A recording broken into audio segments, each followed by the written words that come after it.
মুরব্বি মুরব্বি, আপনি যদি জানতেন আপনার ছেলে কত কষ্ট প্রবাসে আছে, যদি জানতেন তাহলে টাকা টাকা করতেন না মুরব্বি।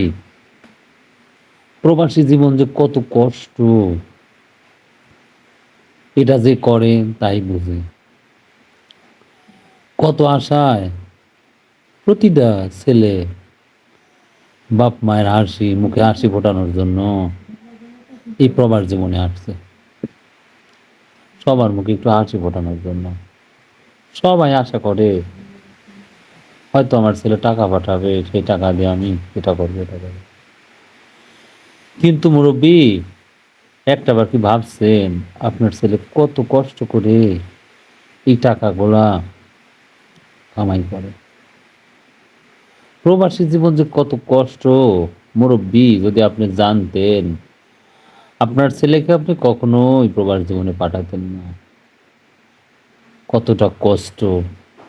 আর যাদের কপালটা একেবারে খারাপ, যারা প্রবাস জীবনে এসে এই সৌদি আরব এই খেজুর পাড়ছে, তারাই জানে বাস্তবতা কত কঠিন। তাই আমি অনুরোধ করব, তাদের জন্য দোয়া ছাড়া আর কিছু নেই। তারা যেন ভালো থাকে,